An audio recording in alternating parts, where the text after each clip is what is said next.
Hey guys, it's Vandiazzo by Recover Vanguard deck profiles. If you guys enjoyed, don't like, comment, subscribe, and sorry. This time we're covering DZ set 7 for Keter Century Arrozconleche. So, yes, finally we have a Divine Sister main grade 3 who actually has a Vanguard skill.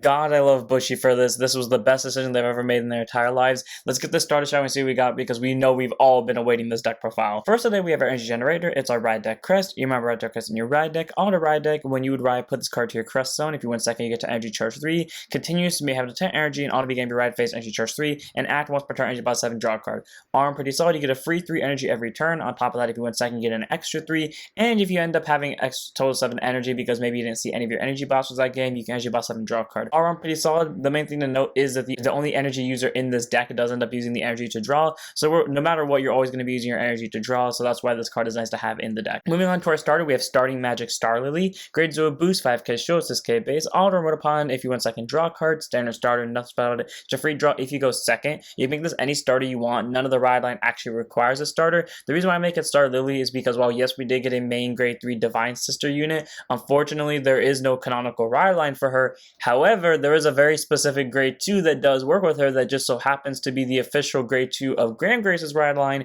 so might as well use Grace's ride line here. So one of Star Lily in the ride deck. Moving on to our triggers, we have our Over Trigger and True Arbitrator, Dragon of 100 Swords, Duravassal. Grade 0 boost, 50k shield, 5k power. Over Trigger, Over Trigger in your deck. When revealed as a trigger, move that card, draw a card, choose one mutes, it gets plus +1 for the turn. If it a jab check, activate its a dish foot, which until end of the turn you can also perform jab checks with about as your rear guards attack.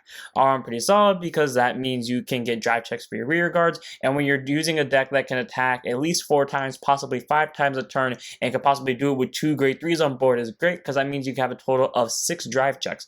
Around Duravassal is a really good over trigger to run in this deck because it helps increase your hand a lot. You could run Vulner for more consistent multi-attacking. I could definitely see reasons for that, or Euphoria for healing and calling, but I personally prefer Duravassal because, hey, if you got those 4 front rows of grade 3s, it's going to be really fun to blast down your opponent with. Moving on to our normal triggers, we run a total of 3 front triggers and Bard of Heavenly Song Alpac. Grades with boost, 15k shield, 4k base. Front trigger continues guard circle. If your opponent vanguards a grade 3 regardless, he gets 5,000 shield. Something I realized when I was putting this deck together, because the Divine Sister units are supposed to be support cards for other decks, their general skills just involve gaining power to the point where Alpac technically isn't necessary, but their point of gaining power makes it so that they're all like kind of 15k drops. So if you put Alpac on top of that as a front trigger, that's 25k drops for each attack. So I like having Alpac there for numbers. You could run draw triggers to help increase the hand, and you would run Proby in place of Alpac because they have the same skill to increase the shield by 5,000, but I'd rather have Alpac because, A, numbers are numbers, and if you're attacking 4 to 5 times each turn, it's definitely going to hurt your opponent in the long run. So 3 copies of Alpac. That brings us over to 8 crit, 4 copies of White Fang Witch Disma, grade 0 boost, 15k shield, 5k base. You can make this any crit you want, really. I chose to make it Disma because in the original version, this deck was based from Hexa Orb, who already had Disma in her deck, so might as well just run Disma in this deck. And then we have 4 crits in Blade Feather Dragon, grade 0 boost, 15k shield, 4k power. Critical trigger, auto rear guard, about the boosted, shove it to soul, choose unit, give take half of the turn. You most likely won't use this because there's only 1 Soul Blaster in the deck, albeit it does Soul Blast 2, not counting the main grade 3. But since you want to keep Divine Sisters in your soul as much as possible, there might be occasions where you need to use a Blade Feather to help increase your soul. So on the following turn, you can use a Soul Blast skills without interfering with your restand ability. So total of 8 crit, 4 of them being Blade Feather, 4 of them being Disma, and 4 heal and Circling Sorceress. Grade 0 boost, 15k shield, 5k base. You can really make this any heal you want. I chose to make it Circling Sorceress because, again, this deck was originally taken from Hexa Orb, and Hexa Orb has Circling Sorceress as the heal trigger. Moving on to our grade 1s, which, by the way, if you're trying to build a Divine Sister deck, do not trust the fandom. Most of the Divine Sisters are in the fandom, like in the Divine Sister section, but the 2 grade 1s I'm about to go over, this unit and the next one, for some reason they're not in the Divine Sister section, and the grade 1 you're currently seeing on your screen right now isn't on the fandom anywhere except in the set that's released in, which is DZ set 5. So if you're someone that edits the fandom, put this card in the Divine Sister section, please, and also on the Keter Century part of the fandom because it's not there either. Anyways, Divine Sister Pastry is a grade 1 with boost, 5k shield, 8k base, auto rear guard. When she boosts a grade 3 regarded unit, doesn't matter if it's a vanguard or a rear guard, she'll get 2k for the battle. So 10k base, so you know, it makes it possibly hit the magic number and force your opponent to drop a 5k more shield on attack, which is good. At the end of the battle, if the attack did hit something, you can return this unit to hand. are pretty solid because the attack can be going at anything. It can be going into a vanguard or rear guard, and as long as it does hit, she'll be going back to the hand, so that way you can recycle your 5k and replace her somewhere for next turn, especially if your opponent's playing a board new deck so she can't die. And again, the second she boosts a grade 3 unit, regardless if it's a vanguard or a rear guard, and regardless of what it's swinging into, she'll be a 10k booster, meaning again, there's 5k more shield that can be forced out. So 3 copies of her. You don't want to see her too often compared to the rest of your other units. That's why she's the least copies amount of card in the deck, but she's still very solid to have in here. That takes us over to 4 copies of Divine Sister S'more. Grade 1 boost, 5k shield, 8k base. Auto rear guard. When this unit boosts, if 2 or more of your rear guards are placed this turn, she gets 2000 power for the battle. At the end of the battle, you may put her to soul. So again, I say this card is on the fandom for Keter Sanctuary, but it's not in the Divine Sister section. So again, if you're someone that edits the fandom, put these 2 grade 1s in here. Those, to my knowledge, are the only cards that are missing from the Divine Sister section. I don't know why. Anyways, being able to be a 10k booster is great, like we went over with Pastry, forcing out 5k more shield. And the only condition to her is that you have to call 2 or more rear guards. It doesn't matter how they were called either. You can superior call them, you can just straight up normal call them, and she'll count as one of them too, which means you can just early game rush your opponent, have a 10k booster, and then she goes to soul, which is a way to make sure you can use your Soul Blast 2 card a little bit early so you can board rush your opponent. All around, I love having S'more in this deck. She helps increase the soul and gets Divine Sisters into the soul incredibly quickly. Not to mention the fact that she is a 10k booster just by simply having 2 rear guards placed in a turn, which one of them could be her, and she's just a very solid 4. Like, I like having her in the deck. She makes the deck really easy to use in the early game and just consistently switch from early to mid game. Moving on, we have 4 copies of Divine Sister Spome. Grade 1 boost, 5k shield, 7k base. Auto rear guard on this unit boost Divine Sister Castella, draw a card, and then choose a card from your hand and put it to the bottom of your deck to get 2000 power. Okay, downsides and upsides to this. Upsides, she gets you basically a quote-unquote filter because she adds a card to your hand and bot deck something, and she'll be a 9k booster. Downside is, if she's not boosting Castella, she's a 7k vanilla, and also downsides to that, even if you did boost Castella, you are mandatorily forced to draw and bot deck a card. The reason why that's a problem is because in the last game I played with this deck, which has actually gone up like the day I'm recording this, it's the Vehemence Bruce versus this deck match, I ended up drawing a heal trigger, which kind of sucked for me because then I had to put something to bottom, and whoop-de-doo, if I had the heal trigger on top of my deck, I would have been fine. Arrozconleche is a very good grade 1 to have though, because again, it is supported by Castella, who can superior call it, so it's a way to early board rush, and it can be a 9k booster while also at least filtering out some cards in your hand. So it's not a bad card. It could have been a lot better, but there's another card in here that also supports her, making her numbers a little bit better, so she's warranting the 4 for me. Next up, we have our PG and Paladinium Zeo Dragon. Grade 1 boost, 0 6k base, contains Sentinel, 4 Sentinels, and deck allows to put on guard circle. Choose a variance, it cannot be hit in the battle if your hand has 2 more cards in it. Choose a card from your hand and discard it. Standard PG, nothing too special about it. Basically, that means if this and one of the cards in your hand, put it on guard circle, you don't have to discard. Is great because I mean, be aggressive on the early game, spam the ever living hell out of your 3 grade 1s, and then when your opponent does eventually counterattack you, throw down Paladinium Zeo Dragon, give them the middle finger to be good to go. All around is really great because this deck does want to be a little bit more aggressive, though sometimes it doesn't open as well as it wants to. So when you do end up opening well and rush down your opponent, if your opponent hits you hard back, you can throw down Paladinium Zeo Dragon, you'll be fine. You could also run Aegis Dragon or Honeycomb Thyris over Paladinium Zeo because they have the exact same effect.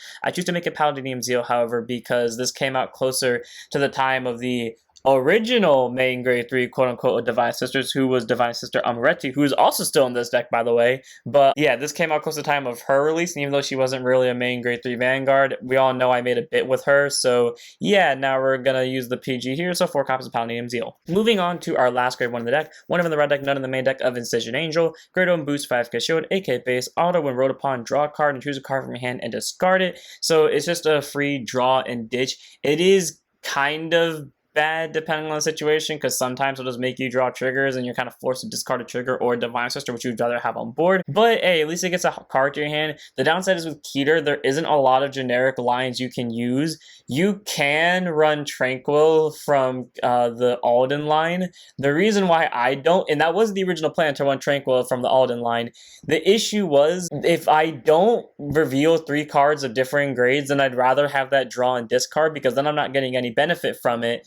And then not to mention the fact that there's a chance I can just whoop the top 5, not to mention the fact I want cards in soul for Castella. So yeah, as much as it makes sense to run the OG Tranquil, I'd rather have Incision, because Incision will at least guarantee me get a draw and a ditch compared to Tranquil, who might just make me whiff and cause me to have soul problems. So 1 copy of Incision Angel, believe it or not, he's arguably the better starter, consistently wise. Then move on to our grade 2s, 4 copies of Divine Sister Castella, grade 2 units at 5k shield, 9k base, auto placed on rearguard circle from the hand by Soul Blasting 2, you can check the top 7, choose up to 1 Divine Sister Spumone from among them, call it to rearguard circle, same Call Master, and shuffle the deck.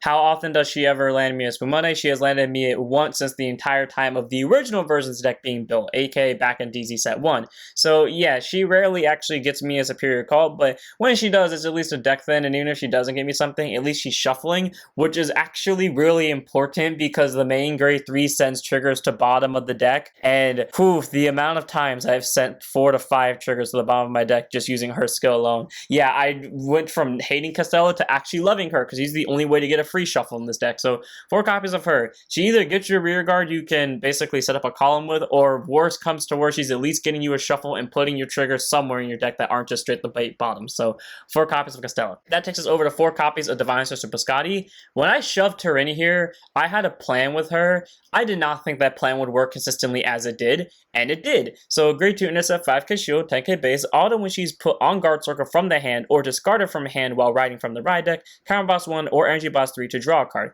All around, pretty solid because, you know, when you ditch her for ride deck, note that will not count for Incision Angel skill because you're not ditching for ride deck, you're ditching for a card during the ride phase. You'll be able to draw a card, which is nice because you're either using 1 CB, which you can. The only other card in the deck that uses CB is the main grade 3, so you don't have to worry about eating into your CB. But again, most of the time you're going to use your energy for that to replace itself. Or again, you put it on guard circle and use your energy for that to end up just replacing itself, adding more cards to hand that can hopefully defend you. As for the second skill though, the part that I actually had a plan with it in, which doesn't make sense because typically I do run her for that guard skill, and the secondary skill is like, if the situation comes up, it comes up. But weirdly enough, this was the reason I actually put her in the deck, the second skill. Auto, when she's placed on rear guard circle from anywhere, if you Persona Rogue this turn, either CB1 or Energy Blast 3, again, most of the time use the energy, but if you have to use a CB, use the CB, to check the top 3 cards of your deck, choose up to 1 card from among them, put it to the top, and put the rest on bottom. And if it was called not during the battle phase specifically, you can call the card you put on top instead of putting it on top. You may, so you don't have to if you don't want to, so if it's a trigger, you can keep it up there. Otherwise, it gets you a free rear guard. The reason why I thought this is because the main grade 3 can superior call, so I thought, what if I use the main grade 3, add something to hand, call Biscotti, bot deck the rest, then use Biscotti to check my top 3 and either stack a trigger or get a rear guard. I only pulled this play off once because normally I don't see Biscotti during that surge, but apparently that play worked because it did give me a rear guard, which then led me to get 2 triggers. So 4 copies of Biscotti, it's a very solid grade 2 to have. Defensively, it can be used to get hand cards to add more shield to your hand, or you know, you can just use her consistently for ride deck fodder to help increase your hand while losing cards for while riding. And again, not to mention the fact that she stacked your next card to either be a trigger, get you a free rear guard during your Persona turn. So 4 copies of Biscotti, she's just an amazing grade 2, and honestly, she deserves her place in this deck. That takes us over to our last grade 2 in this deck. One of in the ride deck, none in the main deck, a Divine Sister Gatenbask. Believe it or not, an incredibly important card in the deck because it allows you to consistently use your main grade 3 skill, at least on your first grade 3 turn. You could not run this in your ride deck, and then you could just get lucky with S'more, but yeah, I would not gamble on that odds if I were you. Anyways, Gatenbask is a continuous vanguard circle. When you would ride from the ride deck, you can ride by soul blasting 1 instead of choosing a card from your hand, discard it. Basically, soul blast out your starter, soul blast out Incision because they're not Divine Sisters, so you don't have to worry about them being in your soul. But if you do end up playing Castella in your early game because you're trying to get an extra spoon money on board to bully down your opponent with, what you can do is hopefully you'll see a S'more, send her to soul, and then even if you use Castella, you'll still have S'more and soul to soul blast her out, superior ride for Divine Sister Gapachi, and you'll still have a Divine Sister and soul to use the main grade 3 skill. Our next card in the red deck for consistency, so 1 of them there. Moving on to our grade 3s, we're on 4 copies of Divine Sister Amoretti, grade 3 to 9%, 13k base, continuous rear guard circle. During your turn, all your Divine Sister Castella and Divine Sister Spumone on your rear guard circles get 5,000 power. That does stack, so if you have 2 of them on your board, both of your Divine Sister Castellas and Spumone will get plus 10 instead of just plus 5. All around, that is a good effect because it makes those units that lost 1k, because you know Spumone is a 7k and Castella is a 9k, it'll make them 14 and 12 respectively, so they're 26k columns when they swing. The only downside is that Amarte has to be on board with those 2, so you have to have 3 cards on your board. But thankfully, the main grade 3 can get at least 2 of them into your hand, or 1 onto board and 1 of them into the hand via her skill, and then hopefully Castella just ends up hitting Spumone, so you don't have to call one from hand. But you know, being able to get board presence is nice, and it's good that it can add numbers to it.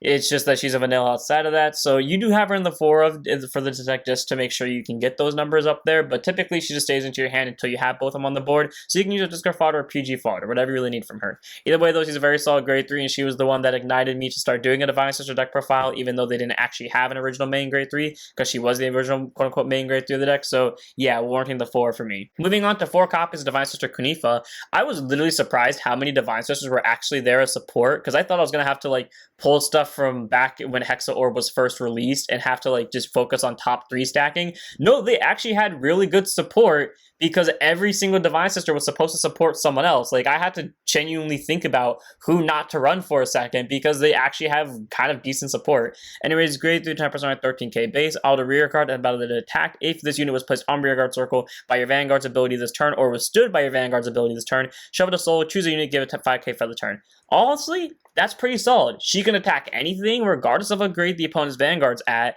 and as long as she was either placed by the Vanguard's ability, which is, again, the Vanguard can superior call, or stood by the Vanguard's ability, again, who can stand, you, for free, can send her to soul and give either the Vanguard or another rearguard 5k. And the play I like to do with this deck is I like to call her, either normally or superior call, doesn't really matter, attack with her, leave her on the board, use the Vanguard skill to stand her, give her the stand effect, and then she swings at the end of the battle. I use her skill and I give 5k to my other rear guard. That way my other rear guard, who's probably 50-50 on numbers or is most likely Castella, can now hit when add an extra 5k to the guard power. Honestly, Kunifa is a very solid grade 2 to have. She gets you a soul for free and she gives someone 5k. She's an amazing card to have in this deck, and I love having her in here. If you want, you can run Divine Sister. I forgot what his name is, but it's on place from deck. Give it plus 15. But typically, whenever I call from deck using my main grade 3 skill, I tend to get either Castella or Spumane. So I'd rather not have Kunifa, especially because Kunifa ends up ending up in my hand. So that card that would replace her would technically just end up in my hand by theory. So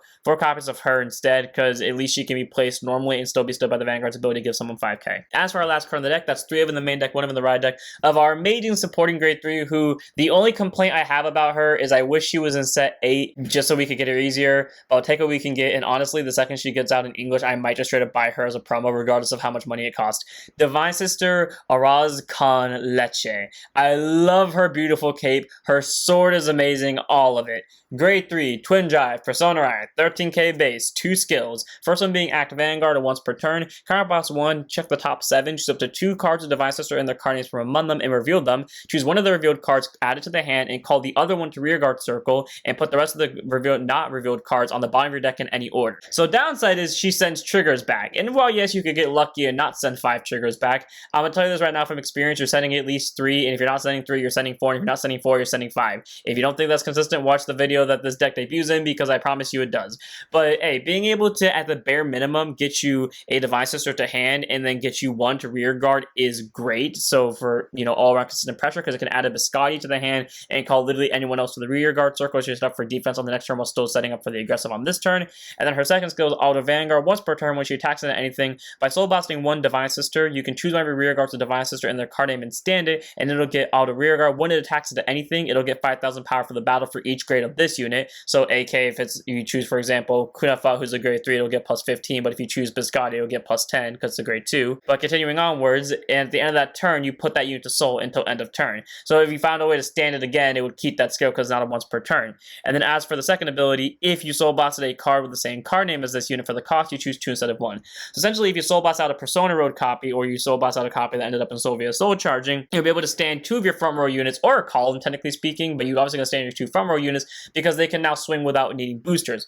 All around, Arrozconleche is an amazing grade 3. She checks your top 7, and while yes, she could send triggers to bottom, she gets you 1 free hand card, she gets you 1 free rear guard for only 1 CB, and then for just 1 simple soul blast, she'll get you a rear guard stand that basically guarantees, unless your opponent is sacking defensives out the wazoo, it's gonna hit because it's gonna get 5k for each of its own grades, and it'll go to soul to set you up to use the skill again next turn, regardless if you have a Persona or not. And most importantly, if you soul blast out a copy of itself, you can get a total of 5 attacks. This is how you do an amazing promo grade 3. Bushy did an amazing job with this, and I appreciate, like, they finally had this happen. 3 of in the main deck, 1 of in the ride deck of Arrozconleche. It's just perfect, and I can't describe how good I love this card. And without further ado, that's it for this deck. I hope all of you enjoyed. This deck is straight up one of my favorites. I love that Bushy finally gave it the respect it deserves. All the Divine Sisters that have been used as support are finally getting their own deck. And again, I say, after looking through all the Divine Sorcerer cards, because they're all support for a bunch of other decks, they all kind of can fit together in a power gaining status and then just focus on spamming it with the restand and call effect. This deck is just amazing. I cannot wait to see if it gets any more future support and for any more generic Divine Sorcerers to occur, because God, it's so fun to play. So I'll see you all in the next one. Don't forget to like, comment, subscribe, and join us for Twitch. I'll see you all then. Don't forget to send up your vanguards.